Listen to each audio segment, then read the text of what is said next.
H-1B related update video చేయలేదు అని చాలా మెయిల్స్ వస్తున్నాయి. ఏమీ లేదు. జస్ట్ నేను కొంచెం బిజీగా ఉన్నాను అంతే. ఈ న్యూ అప్డేట్‌లో గూడా చాలా వరకు లూప్ హోల్స్ ఉన్నాయి. మీకనిపించిందా లేదా? ఇప్పుడు 4 లెవెల్స్ అంటున్నారు కదా!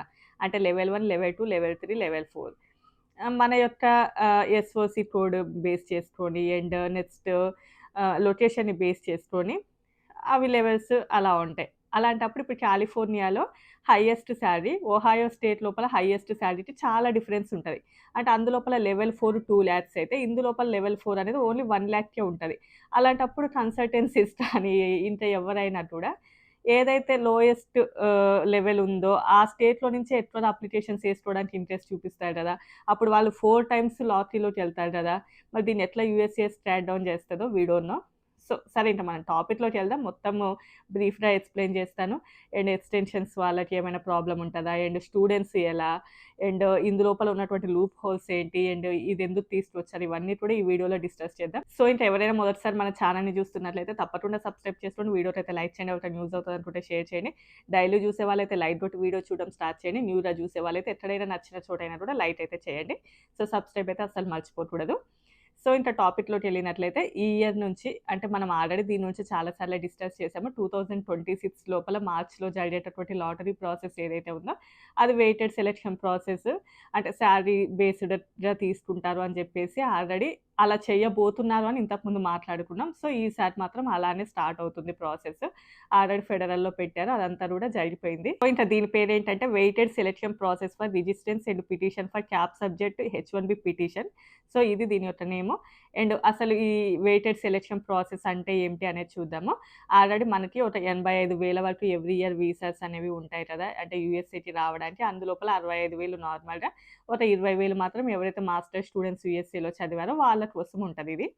ఇది ఆల్రెడీ మనందరికీ తెలిసినటువంటిదే. బట్ ఒకప్పుడు అసలు ఈ లాటరీ ప్రాసెస్ ఇలాంటిదనేదే లేదు. బట్ తర్వాత ఏమైందంటే ఎక్కువ మంది ప్రాసెస్ చేసుకోవడం అండ్ చాలా వరకు అప్లికేషన్స్ రావడం, చాలామంది మల్టిపుల్ అప్లికేషన్స్ ఏసుకోవడం ఇలా జరిగి ఒకానొక టైంలో సుమారుగా 7,00,000 కంటే ఎక్కువ అప్లికేషన్స్ వచ్చాయి. 2024 ఫిజికల్ ఇయర్ కోసం అనుకుంటాను. ఆల్మోస్ట్ 7,00,000 వరకు ఎక్కువ అప్లికేషన్స్ రావడము. అందులోపల చాలా వరకు కూడా మల్టిపుల్ అప్లికేషన్స్ చాలామంది ఓకే అయినా కూడా రాకపోవడము. మళ్ళీ సెకండ్ టైమ్ లాటరీకెళ్ళడం ఇలాంటివి చాలా జరుగుతుంది కొన్ని సంవత్సరాల నుంచే. సరే ఇంక దీన్ని ఎలా అయినా గూడా ట్రాక్ డౌన్ చేయాలి, తీసేయాలి అని జెప్పేసి ఏంటి అంటే పాస్‌పోర్ట్ తప్పకుండా మ్యాండేటరీగా ఉండాలి. సో, అంటే మీకు ఇక్కడి నుంచి ఎన్ని కంపెనీ ఆఫర్స్ వచ్చినా గూడా పాస్‌పోర్ట్ అనేది మాక్సిమం ఒక్కటే ఉంటది గాబట్టి, సో, పాస్‌పోర్ట్ నంబర్ అనేది మ్యాండేటరీగా ఉండాలి అని జెప్పేసి అయితే స్టార్ట్ చేశారు. ఆ ఇయర్ మాత్రం చాలా తక్కువ అప్లికేషన్సే వచ్చాయి. ఆల్‌మోస్ట్ 4,00,000 వరకో ఏమో వచ్చాయి అంతే. సో, అలా ప్రాసెస్ అనేది కొంచెం మోడిఫై చేసినా గూడా ఇంకా ఆ ప్రాసెస్ అలా కూడా బాలేదు. దీనిని మొత్తంగా మార్చాలి. ఇందులోపల చాలా వరకు లూప్ హోల్స్ ఉన్నాయి. సో, వెయిటెడ్ సెలక్షన్ ప్రాసెస్ కింద ఇలాంటిదొకటి స్టార్ట్ చేద్దాం. సో, సాలరీ బేస్డ్ చేద్దాము అని చెప్పేసి నిర్ణయించుకున్నారు. ఆల్రెడీ ఇలా చేస్తామని చాలా నెలల క్రితమే బయటికి అనౌన్స్ చేశారు. సో, ఈ ఇయర్ చేయబోతున్నామని ఫెడరల్‌లో పెట్టారు. అక్కడ కూడా మొత్తం ప్రాసెస్ అయిపోయింది. ఈ ఇయర్ అయితే చేస్తున్నారు. ఇంకా ఇది 2027 ఫిజికల్ ఇయర్‌కి 2026 మార్చ్‌లో జరిగేటటువంటి లాటరీ ప్రాసెస్. అండ్ దీనినైతే ఇంకా వెయిటెడ్ సెలక్షన్ ప్రాసెస్ లాగా చేశారు. అంటే ఎక్కువగా ఎవరికైతే హైయెస్ట్ సాలరీ ఉంటదో వాళ్ళకే పిక్ అయ్యేటటువంటి ఛాన్సెస్ అయితే ఎక్కువగా ఉంటాయి అని చెప్పేసి. అండ్ ఇది ఎలా ఉంటదంటే మనము డిపార్ట్‌మెంట్ ఆఫ్ లేబర్ సర్టిఫికేట్ అప్పుడు మన యొక్క సాలరీ ఎంత అండ్ ఏ లొకేషను అవన్నీ కూడా మెన్షన్ చేయాల్సిందుంటది. అండ్ ఒకవేళ ఈ ఏరియాలో సాఫ్ట్‌వేర్ డెవలపర్‌కి సాలరీ ఎంత ఉంటది చూసుకోవడానికి వెబ్‌సైట్ ఉంటది. FLAG.DOL.GOV. అందులో అసలు మినిమమ్ వేజ్ ఎంత, లెవెల్ 4 వాళ్ళకెంత, లెవెల్ 3 ఎంత, లెవెల్ 2 ఎంత, లెవెల్ 1 ఎంత అదంతా గూడా మీకు కరెక్ట్‌గా ఉంటది. మీరు అక్కడికెళ్ళేసి మంచిగా గూడా సెర్చ్ చేసుకోవచ్చు. ఇప్పుడు నేను ప్రతి స్టేట్‌కి ఎంత అనేది నేను చెప్పలేను కాబట్టి, ఈవెన్ నేను చెప్పినా గూడా మీరు చాలా వరకు కన్‌ఫ్యూజ్ అవుతారు. జస్ట్ ఒక బేసిక్ ఎగ్జాంపుల్ చెప్పి నేను చెప్పగలను గానీ, మీకు ఈ స్టేట్ ఇంత, ఇంత అంటే అది చాలా హెడేక్‌గా ఉంటది మీకు వినడానికి కూడా. మీరు ఎవరైతే ఉంటారో వాళ్ళ వెబ్‌సైట్‌లోకెళ్ళండి. నేను ఇక్కడ మెన్షన్ చేస్తాను. అక్కడికెళ్ళేసి మీరు మంచిగా క్లారిటీగా చూసుకోవచ్చు. సో, ఇక్కడ ఏం జరుగుతుంది అనంటే లెవెల్ 1కి ఎంత సాలరీ అయితే ఇస్తారో అంత సాలరీకి ఎంప్లాయీస్‌ని ఇక్కడికి తీసుకొని వచ్చి లెవెల్ 4కి ఎంత సాలరీ అయితే ఉంటదో అంత ఇవ్వకుండా వాళ్ళని ఇక్కడ వర్క్ చేపించుకుంటున్నారు. సో, సో, అలా వచ్చేపిచ్చుకోవడం వలన ఏంటంటే, అమెరికా లోపల ఉన్నటువంటి కొంతమంది ఎంప్లాయీస్‌కి ఇబ్బందవుతుంది. And at the same time ఏంటంటే, అమెరికాకి టాక్సెస్ కూడా చాలా వరకు తక్కువగా వస్తున్నాయి. అంటే హై లెవెల్ వర్క్‌కి కూడా నార్మల్ బేసిక్ సాలరీ మీద తీసుకొని రావడం వలన, వాళ్ళు కట్టేటటువంటి టాక్సెస్ లోపల కూడా చేంజెస్ వస్తున్నాయి. సో, ఇలాంటివన్నిటిని కూడా ఆపాలి అనంటే, ఇలాంటిది ఒకటి తీసుకురావాలి అని చెప్పేసి and at the same time చాలా మందికి కూడా ఇది నచ్చిందన్నట్లు. అంటే అమెరికన్స్‌కి. సో, దీన్నైతే తీసుకొనొచ్చారు. సో, ఇంకా లెవెల్ 4 వాళ్ళకి 4 టైమ్స్ వాళ్ళ యొక్క నేమ్ డేటాబేస్‌లోకి ఎంటర్ అయ్యేటటువంటి ఛాన్సెస్ ఉంటాయి. లెవెల్ 3 వాళ్ళకి 3 టైమ్స్, లెవెల్ 2 వాళ్ళకి 2 టైమ్స్, లెవెల్ 1 వాళ్ళకి 1 టైమ్. సో, ఇక్కడ మరి అన్యాయమే గదా! లెవెల్ 4 వాళ్ళకి ఎక్కువ ప్రియారిటీ ఉంది. అండ్ లెవెల్ 1 వాళ్ళకి చాలా తక్కువ ప్రియారిటీ ఉంటుంది గదా! అంటే అవును అలానే ఉంటుంది. అది చాలామంది యూఎస్ పీపుల్‌కి కూడా నచ్చింది. సో, ఈ ప్రాసెస్‌ని తీసుకురావాలి అని అనుకున్నారు. తీసుకొచ్చారు. సో, అండ్ ఇక్కడ ఏంటి అంటే మోస్ట్‌లీ లెవెల్ 4 అనంటే హై అంటే ఎక్కువగా కంపెనీస్‌కి మేనేజర్స్, డైరెక్టర్స్ వాళ్ళొస్తూ ఉంటారు. లెవెల్ 3 మీన్స్ కొంచెం సీనియర్ డెవలపర్స్ ఆర్ సీనియర్స్ ఎవరైనా ఉంటే వాళ్ళు. అండ్ లెవెల్ 2కి కొంచెం నార్మల్ వాళ్ళు. లెవెల్ 1లో ఇంకొంచెం నార్మల్ పీపుల్ ఇలా వస్తుంటారు కదా! సో, అలాంటప్పుడు కంపెనీస్‌కి అందరూ డైరెక్టర్సే అవసరం లేదు. అందరూ మేనేజర్సే అవసరం లేదు. అంటే ఇప్పుడు ఫర్ ఎగ్జాంపుల్ మనము ఒక ఇల్లు కట్టాలి అంటే చిన్న పని దగ్గర నుంచి పెద్ద పని వరకు అందరూ ఉండాలి. ఓన్లీ ఇంజినీరే ఉంటాము. ఓన్లీ అందరూ ఇంజినీర్లే అంటే ఆ పనవ్వదు. ఈవెన్ కంపెనీస్‌కి గూడా ప్రతి ఒక్క పొజిషన్‌కి పీపుల్ అనేది అవసరం ఉంటది.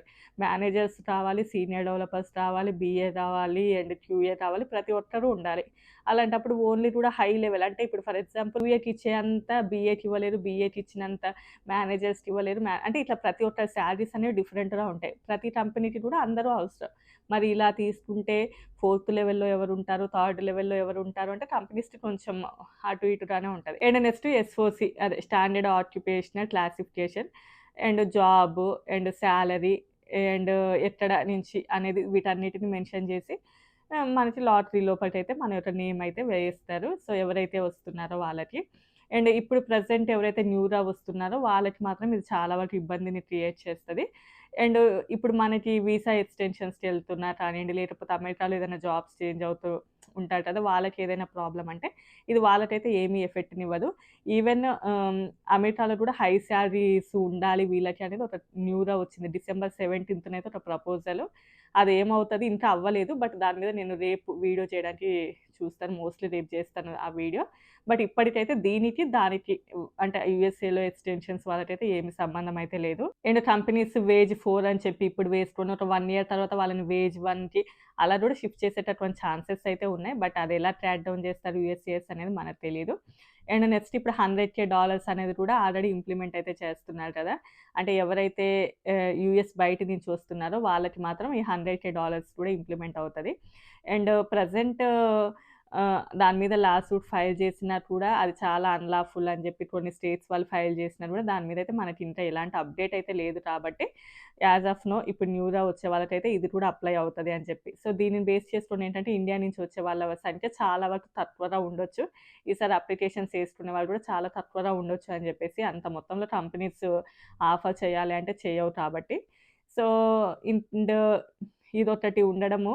సో, మరి ఈ ఇయర్ ఇంత 85,000నే వస్తాయా? ఇంత తక్కువనే వస్తాయా? ఒకవేళ ఇంత తక్కువనే వస్తే ఈ లాటరీ లాంటిది ఏమీ ఉండదు. ఎవరైతే అప్లై చేసుకుంటారో వాళ్ళకి ఉంటది. ఇన్ కేస్ లేదు మోర్ అప్లికేషన్సే వచ్చాయనుకోండి ఆబ్వియస్‌లీ ఈ ప్రాసెస్ అనేది ఉంటది.